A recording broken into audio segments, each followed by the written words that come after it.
Hello, and welcome to the Propositivity Podcast.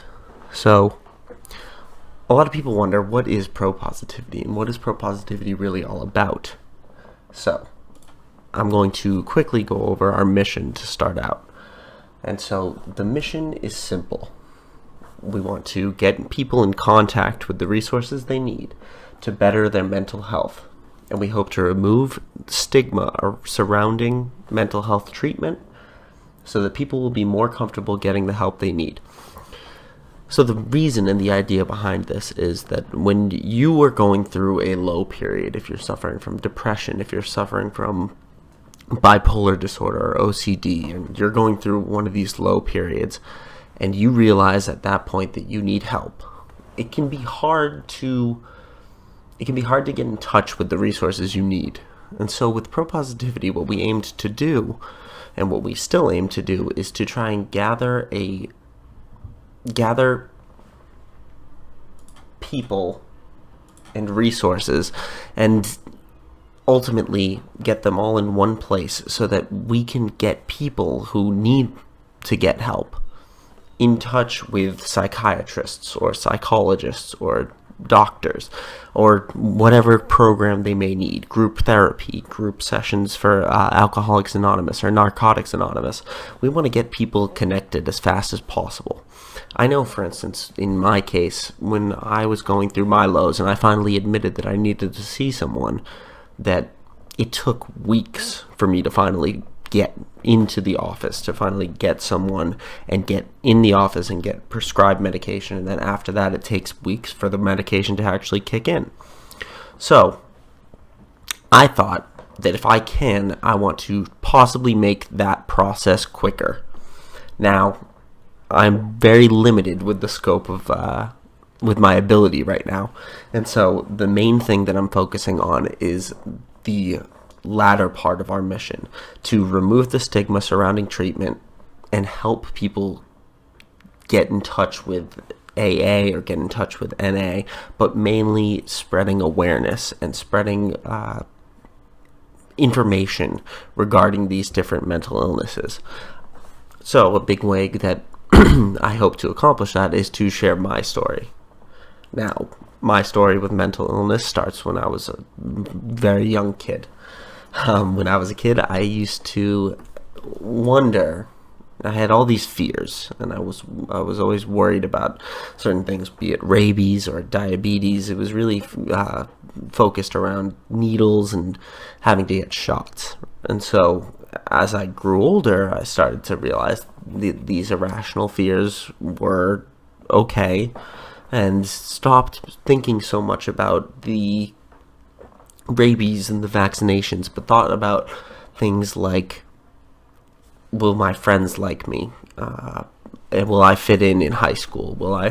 And these are somewhat normal things, but it started to consume my everyday, and this anxiety just started to build. And then eventually, when I went to college, my anxiety got to a breaking point in which I started to worry about all kinds of things, be it the weather, be it things going on in my daily life, be it school. There was anxiety constantly. And so I realized at a certain point that I had general anxiety disorder.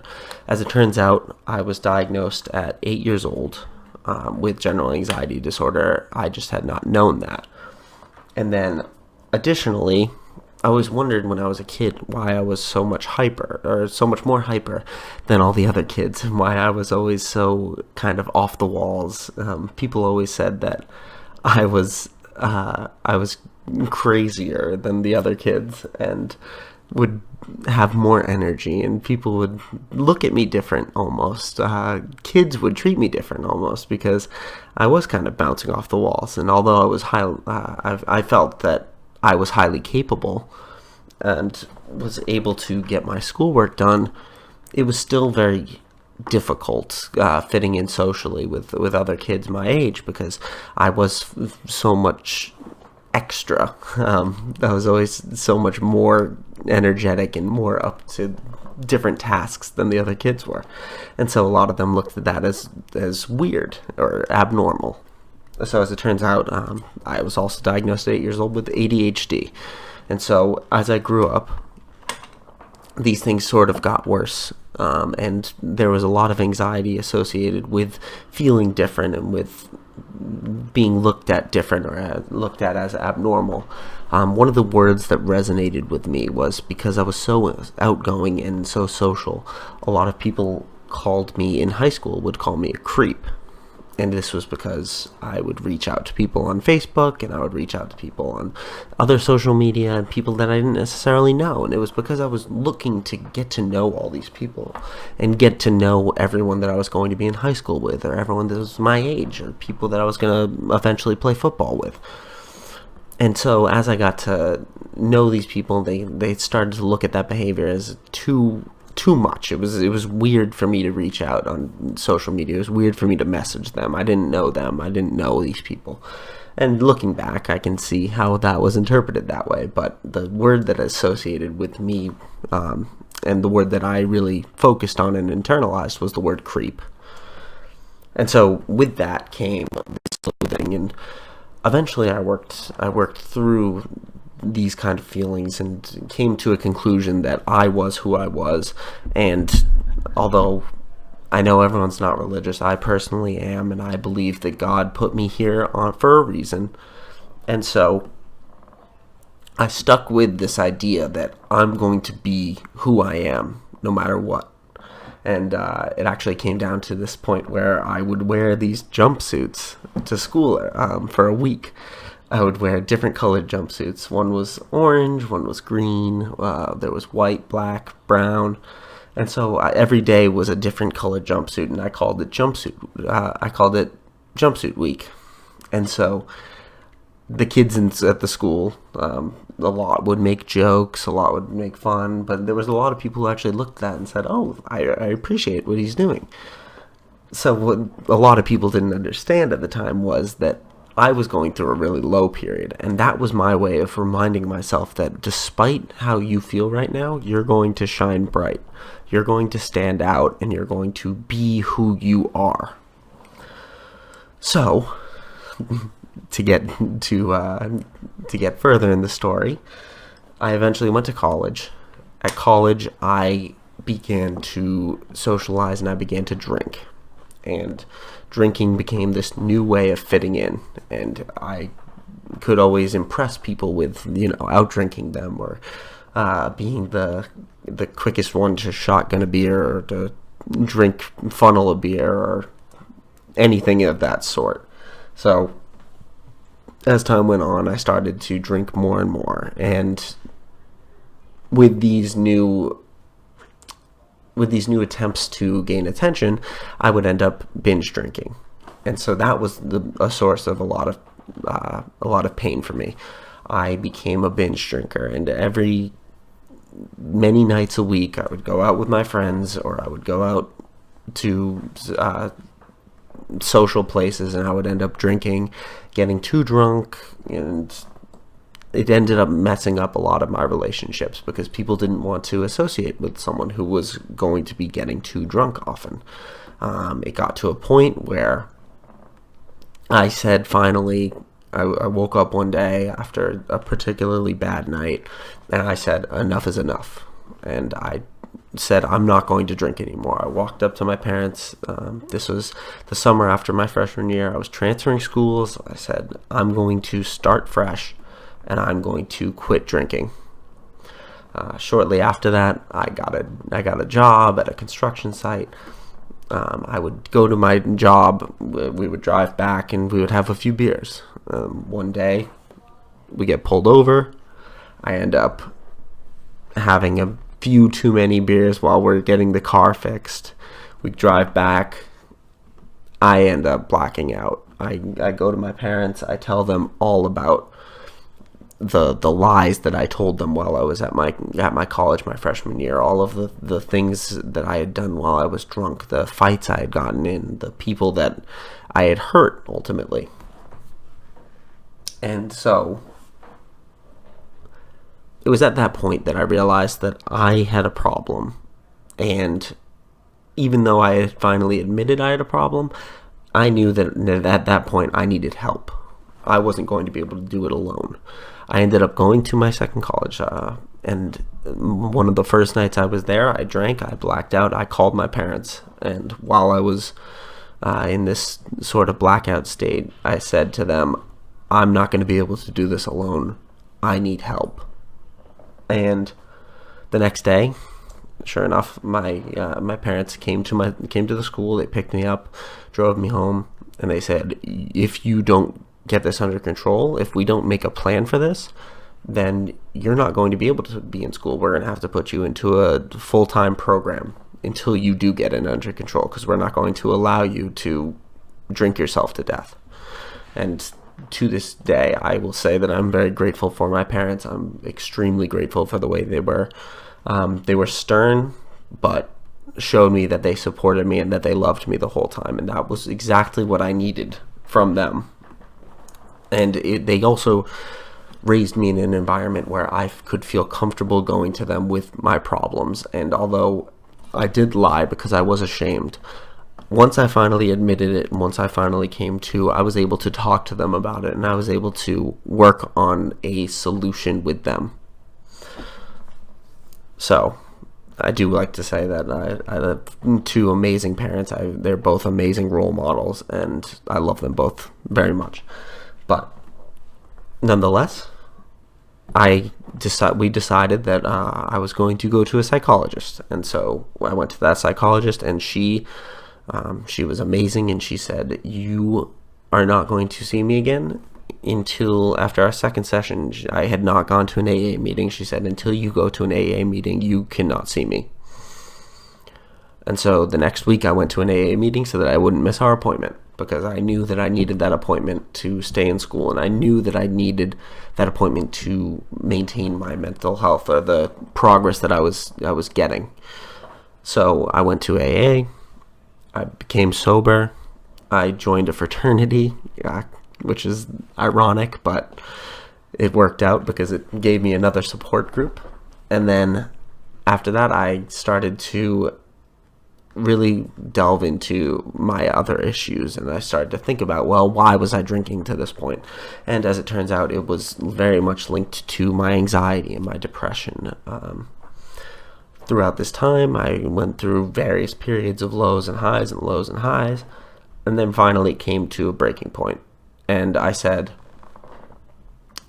today I'm waking up and I'm in physical pain from my depression. And I don't want to be in this pain anymore. I don't want to feel this. I don't want to feel this inner hurt. And so I decided that I was going to go call someone. I talked to my parents and I said, I'm going to go and call my primary care physician, and I'm going to get something so that I can start my treatment. It was right then that I started antidepressants. It was about a month and a half later that I finally saw a psychiatrist. And then I started getting treated for my anxiety and my depression and my ADHD. And so now, today, I'm doing much better. I'm in a place where I'm getting my treatment, and once I started to feel better, and once I started to kind of move along with my progress, I realized that I had stayed away from medicine for so long, and I had stayed away from help for so long because I thought that it was weak. I thought that it would make me crazy if I did that, if I admitted that. I thought that it would be weak to admit that I needed help. And then, after a short amount of time, I thought, hey, you know what? I'm going to go and try to help other people. And that's where Propositivity was born. So what I did to start off was I wrote a letter. And it's just a letter from the founder. It's right in the mission page of propositivity.com. And basically what it says is that throughout my life, I've struggled with ADHD, depression, addiction, and anxiety. And I've found many friends that have suffered from similar afflictions. As I learned from my various mental health issues, I've tried to listen and support people of all backgrounds and illnesses, and I have been able to help multiple of my close friends get help and get in contact with the resources they need to get better. I've always had a propensity to lend my time to others as they request, because I know that I could need them as much as they need me in those moments. It is for these reasons I've decided to go forward and work to create a brand and a company that will help to make a difference in this large community. I'll be going forward to try and get people in touch with professionals that can help them through therapy, psychological evaluation, or psychiatry, while also hosting events and fundraisers to try and spread awareness toward the many issues that thousands suffer from, and many do not understand. It is my hope and wish to create a world in which people are not scrutinized for taking medicines to treat their afflictions, or are not afraid to get treatment for what may be a chemical imbalance or psychological disorder. So this comes directly from my experiences. I was one of those people that said, I don't want to be sick. I don't want to admit that I'm sick. I don't want to admit that I need help. I can handle this myself. I don't need a drug. I don't need a medicine. As it turns out, I did need help. I needed a psychologist. I needed someone to talk to. And although I had my parents I could talk to, I needed someone who was professionally trained in dealing with my specific mental illnesses. Once I went on medication, my life improved tremendously. I know for many people that it's hard. It's hard to admit that medication is necessary. And there are people who say, oh, it makes you numb. Oh, it makes you this. Oh, it makes you that. It will just make you feel crazy. Ultimately, yes, there are side effects to these medications. There are many different things you can experience. But for me, when I found the right medications, my life improved drastically.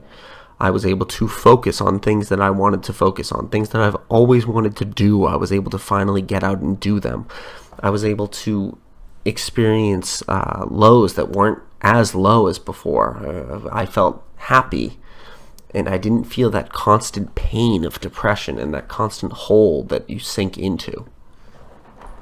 And so I tell my story, and I always kind of gloss over and give a quick synopsis of what I went through, because it helps other people to see. They may say, hey, I relate to that part. Oh, in high school, I felt that low. I felt that depression. I felt that willingness to... I felt that pain and that hurt, that deep hurt that you felt. Or they say, hey, when I was in college, I had a problem with binge drinking. I also felt like I needed to impress people, or I also had that self-worth issue. I also grew up and was untreated with ADHD. And so my story helps other people realize that, hey, I'm not alone. And that's a big thing that came from this whole experience. So I created the hashtag not alone. And in Propositivity, you can see there are these articles that come up that are hashtag not alone articles. And there are people that are sharing their stories. We have an article with someone with BPD, borderline personality disorder.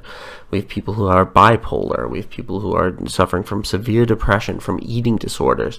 And these people are willing to come forward and share because they want to try and make a difference in this community. And that's what Propositivity is all about. So this has kind of been an introduction to Propositivity. But a big thing that I want to talk about in this podcast and going forward is I want to cover different mental health issues. I want people to come here to learn and also to see how I learned to move forward and how I learned to change my mindset and to think in this positive way. I went from the lowest point in which I was standing on top of a bridge and I was seriously contemplating jumping. I was drinking. I had already decided I was transferring schools, and I was ready to just give up. And it was in that moment that I looked online. I found the number for the suicide hotline, and I called. And I spoke to them. And I just told them how they shouldn't even be listening to me, how my words were so meaningless, and how I wasn't worth their time. They could be busy helping other people, better people. After a while, I realized that way of thinking was totally wrong. That wasn't my weakest moment. Making that call, I was ashamed. I felt hurt, and I felt like I couldn't tell anyone that story. But I realized that wasn't my weakest moment. That was actually my strongest moment. Stepping back from that bridge and making a phone call and admitting that I needed help in that moment is so strong and so powerful, because it's me actively working to take control of my life, even if it's putting my life in another person's hands, even if it's admitting that I can't do this alone and asking for someone to help me. Going forward, talking to my parents about my alcoholism, and talking to them about my addiction, and talking to them about my binge drinking, and getting help for those things. Those weren't weak moments. Those were strong moments. When I finally admitted that the pain I was in was fixable, and that all I needed was help and medication, that was a strong moment. So I learned to change and to adapt. And in high school, I learned that I was going to shine bright no matter what. But this time around, I learned that I can't necessarily do it alone. I can shine as bright as I want and try to do as much as I can by myself. But with mental illness, you need treatment in some cases. In my case, I absolutely needed treatment. And admitting that was one of the best feelings. Not at the time, but going forward. And now I'm in a place where I can actually help other people. I'm in a place where I am thinking positively about myself, where I've changed my mindset to think of positives every day. I no longer worry about people that do me wrong. I no longer worry about people that insult me or think badly upon me or wish evil upon me, because I don't waste my time thinking about the people that are negative towards me. I think about what they might be struggling with and how can I help them. Ever since I was young, I had this idea that I was going to try and make a difference in everyone's life that I meet. I thought that in the vast scheme of things, the one thing that lasts after we're gone is the memories that we give other people. I felt that if I could have a positive impact on the people that I meet, then I will have a net positive impact on the world. Now, when I was drinking, I was trying to do that. I was trying to be that positive source still. But I was unable to do it because I was too busy getting caught up in these other things, getting caught up in my addictions, getting caught up in my binge drinking. When I was done drinking, I was working on it in my personal friends, in my friend level, but I wasn't able to do much more with it because I was still suffering from anxiety and suffering from depression, and I was unable to really get a hold of my life and get everything organized to do something. Once I finally got treatment, I'm able to actually work towards that goal now. I created Propositivity as a way to fulfill that goal. I write articles as a way to show people that they're not alone, as a way to show them that I'm here for them. I'm very active on Reddit, and you can go on r/propositivity. And if you go there, or if you go on r/mental health, or if you just look at my comments under the name Spider Mojo, you can look at my comments or my posts and see that I'm trying to use my story and my experiences to help other people. I do this on the individual level all the time. With all my friends, I'm constantly encouraging them to try and share their experiences or try and share personal details about themselves. Now, everyone's not going to be as open as me, and I respect that and accept it. And when someone doesn't want to talk about something, I just let them know that I'm going to be there for them. And that's all we can do at some point. But I usually try and share my story because I know that if I'm open about my experiences, other people will be willing to open up about their experiences. And I've learned from many, many people that everyone has a story and everyone wants to tell their story. Everyone wants to explain how they became who they are, and everyone wants to identify and say, this is who I am. And so, with Propositivity, I started to gather these articles. I started to gather these stories, these hashtag not alone stories. And we have submissions from people, from a young girl in Colombia who explains her battle with cancer and her ups and downs with depression. We have someone who had borderline personality disorder, an anonymous post who had panic disorder and depression, someone on Reddit who submitted about social anxiety and his issues and struggles with that. There's so many people out there who have a story to tell. We encourage you to come share that and to share it with other people. And if you have a way to deal with that, maybe your way can help someone else. So, overall, my positive mindset and my changes are the goal of them, and the goal of this is to try and use my stories to help other people. This is just the beginning. We're going to have podcasts hopefully every week, if not every month, and we're going to discuss, and I'm going to bring people on, and we're going to talk about things like this. We're going to talk about serious mental health issues, and we're going to talk about different treatments and different forms of treatment or alternatives to medicines if you are opposed to using them. My mindset has shifted drastically. I told people 2 years ago that was going to be my year. That was going to be the year I did work on myself, and I changed my mindset. And I successfully worked towards shifting my mindset to one of positivity, to one where I woke up every day and I posted and said, today's going to be a good day. I hope that you have a good day. And I sent personal messages to my friends and family saying, I hope that you have a great day today, so that I could get my mind in the right mindset each and every day. The next year I said, I'm going to work on my helping others. And that's when I created Propositivity, and that's what I started to work towards. Now, I lost a bit of time, and this was because I fell back into another somewhat of an addiction of mine, which is video games. I would waste my life spending days playing video games in which I could be doing other things, and it wasn't until I realized that I was spending so much time doing that I was still filling that void within myself. Depression doesn't just go away. I still suffer from depression. I still suffer from lows. I still suffer from anxiety.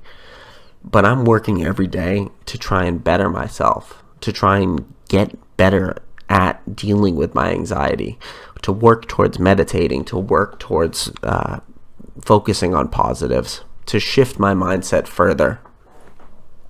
And now I'm confident to say that I'm really working on Propositivity. I'm really working on making this message known. This has been somewhat of a lengthy discussion, but overall, I just want to get across that I think that I can shift other people's mindsets with my stories, or I can try to help someone. And I ultimately do want to get people in touch with resources, but that comes with a lot of help. So as I work towards helping people individually and towards helping people with my story, I hopefully am going to gain connections and gain resources, and then post those on my website so that other people can get the same kind of same treatment, or can get their own form of treatment, or can get their own form of recovery, and can get better with their mental illnesses. And then maybe if they can help us, then we can continue growing. But either way, my overall point is just that everyone out there is struggling with something, and we can help each other grow together. If we all stick with a collective mindset of trying to help each other and trying to better the world, then we can make a difference. I'm someone who has struggled with my mental health, and I'm not ashamed to admit that anymore. I'm someone who needed help and who still needs their medication, and I'm not ashamed to admit that. There's a lot of stigma surrounding mental health, saying that, oh, if you take medicine, then you're not able to deal with it yourself. And I say, yeah, I can't deal with it myself the same way a person with diabetes can't regulate their insulin on their own. They're going to need their shots. They're going to need their doctor. They're going to need their insulin. I need my doctor. I need my medicine. And I need my therapy in order to move forward, in order to continue being the person that I want to be.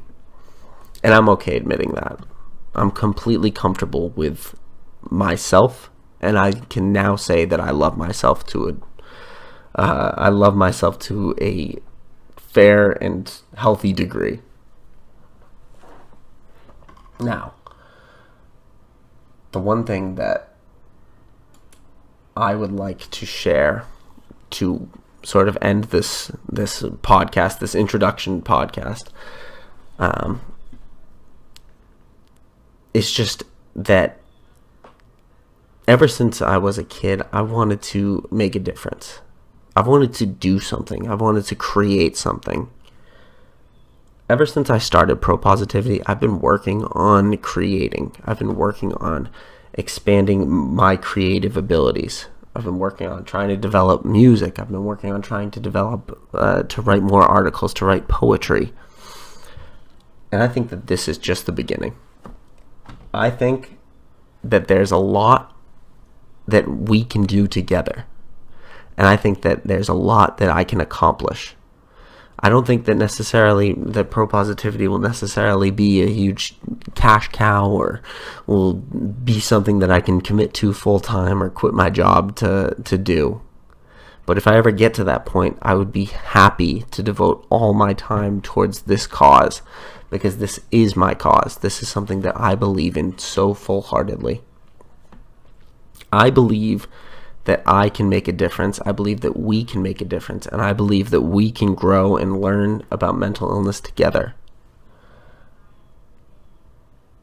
I appreciate all of you taking the time to listen to this. I understand that it's a long kind of introduction, but I hope that you'll listen going forward. I hope that you'll give this a like, or whatever you can do to try and share it with your friends, to try and spread awareness. But overall, I just am so appreciative of all the support that I have. I'm appreciative of my parents, of my siblings, of my friends who have always had my back and supported me. And I'm so excited to see this get off the ground and finally be created.